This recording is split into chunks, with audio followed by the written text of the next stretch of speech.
वाला हूँ, it is the most repeated question in JEE Mains history. अगर मैं बात करूं पिछले 10 साल में, मीन जेई मेंस जनवरी के अलावा, तो 8 साल ये क्वेश्चन आया है, 8 साल, ठीक है। और अगर मैं जेई मेंस जनवरी की भी बात करूं तो 8 शिफ्ट के पेपर में से 4 शिफ्ट में इस टाइप का क्वेश्चन आया है। तो इनडायरेक्टली आप समझ सकते हैं कि कितने ज्यादा इसके रिपीट होने के चांसेस हैं। तो basically system of linear equations, ये एक हमारा टॉपिक है डिटर्मिनेंट्स चैप्टर का, जो मैं हमेशा बच्चों को बोलता आ रहा हूं कि बहुत ज्यादा इंपॉर्टेंट है। तो जो बच्चे वीडियो देख रहे हैं उनको भी मैं सजेस्ट करूंगा कि प्लीज इस क्वेश्चन को, इस टाइप के क्वेश्चंस को एकदम इन डेप्थ आपको पता होना चाहिए कि किस केस में क्या करना है, क्योंकि इसके आने के चांसेस 90% हैं। नाउ अब हम एक क्वेश्चन सॉल्व करेंगे सिस्टम ऑफ लिनियर इक्वेशंस का ही। ये 9 जनवरी के शिफ्ट 1 पेपर का क्वेश्चन है। हमें क्वेश्चन में गिवन है the system of linear equation x plus y plus z, and then 2 equation और दे रखे हैं और उसमें कुछ वेरिएबल a है। अब हमें बताना है रिलेशन a के साथ में कि अगर इनफाइनाइट मैनी सॉल्यूशंस होंगे तो a की क्या वैल्यू होगी, अगर इनकंसिस्टेंट सॉल्यूशन है तो क्या कंडीशन होगी, या यूनिक सॉल्यूशन है a की तो क्या कंडीशन होगी। तो ये क्वेश्चन लेने का एक मेन रीजन कि इसमें मैं सारी चीजें आपको एक्सप्लेन कर पाऊंगा। तो चलिए क्वेश्चन सॉल्व करते हैं, ठीक है, और समझते हैं। तो देखो, जब भी सिस्टम ऑफ लिनियर इक्वेशन का क्वेश्चन हो तो मोस्टली सबसे पहला टास्क होता है हमारे पास में 4 चीजों के बारे में बात करना, D, D1, D2 and D3। अब D क्या होता है, हमें पता है कि x, y और z के कोएफिशिएंट से जो डिटरमिनेंट बनता है उसकी वैल्यू D होती है। जैसे अगर मैं आपको यहाँ बना के भी बता दूं एक बार सिंप्लीफिकेशन के लिए, तो क्या होता है, जैसे x से कोएफिशिएंट क्या है 1 2 2, तो यहाँ आ जाएगा 1 2 2। y की क्या है 1 3 3, तो आ जाएगा सिंपल सा 1 3 3। z की क्या है 1 2 a स्क्वायर माइनस 1, तो आ जाएगा 1 2 a स्क्वायर माइनस 1। तो इस डिटरमिनेंट की जो वैल्यू होती है वो d के इक्वल होती है, ठीक है। अब सिमिलरली D1 क्या होता है, D1 में मींस x वाला जो हमारी लाइन थी, मींस जो फर्स्ट वाली लाइन है 1 2 2, जिसमें हमने x के कोएफिशिएंट यूज किए, वहां पे हम पुट कर देते हैं हमारी कांस्टेंट टर्म्स। क्या है वो 2 5 a प्लस 1, ऐसे ना 2 5 a प्लस 1, और फिर क्या है 1 3 3 1 2 a स्क्वायर माइनस 1। इसे सिंप्लीफाई करके जो वैल्यू आती है वो हमारा D1 बन जाएगी। सिमिलरली अगर मैं x के y पे रिप्लेस करता तो वो D2 होता, z पे करता तो D3 होता। तो सबसे पहले 4 चीजें कैलकुलेट करनी होती हैं, ठीक है।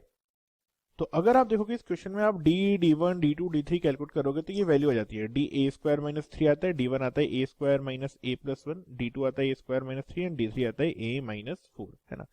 अब इंपॉर्टेंट बात क्या है कि यार हमें बोला है कि इनफाइनाइट मैनी सॉल्यूशन, तो इनफाइनाइट मैनी सॉल्यूशन की कंडीशन होती है कि जो हमारा d होता है वो होता है equal to 0 and D1 D2 and D3 ये क्या होते हैं, नॉट इक्वल टू 0, ठीक है।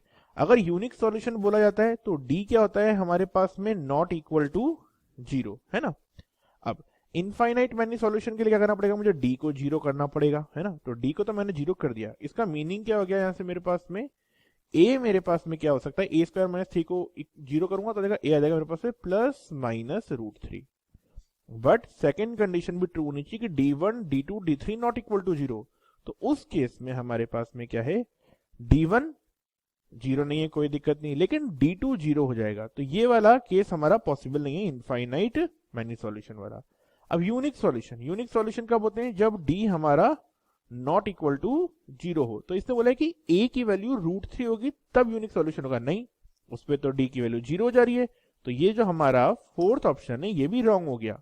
अब एक चीज समझना, is inconsistent when a is equal to a। Inconsistent का मीनिंग क्या होता है कि ये जो तीनों लिनियर इक्वेशन है इनका कोई भी सॉल्यूशन है ही नहीं, मतलब पॉसिबल ही नहीं है।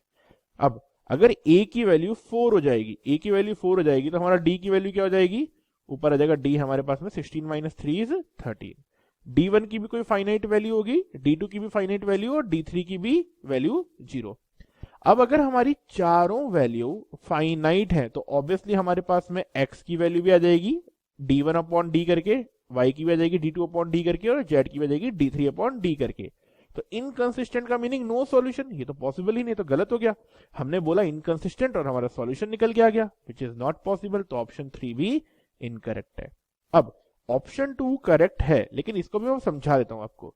अब इन्होंने क्या बोला कि देखो अगर मोड ए रूट थ्री के इक्वल है, तो मोड ए अगर रूट थ्री के इक्वल है मीन्स डी हमारा इक्वल टू जीरो हो गया, लेकिन डी टू भी हमारा इक्वल टू जीरो हो गया।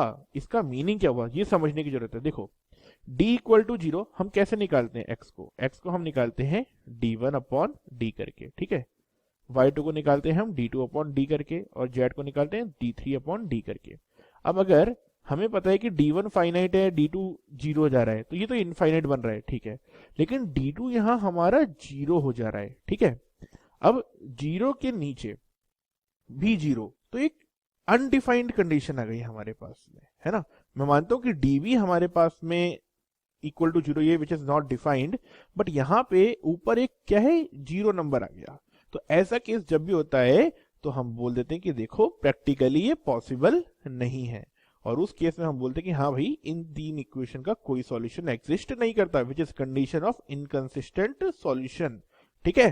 तो इस तरीके से इन क्वेश्चन को सॉल्व करते हैं। हमने तीनों यहाँ जो पॉसिबल केसेस बन सकते थे, तीनों को हम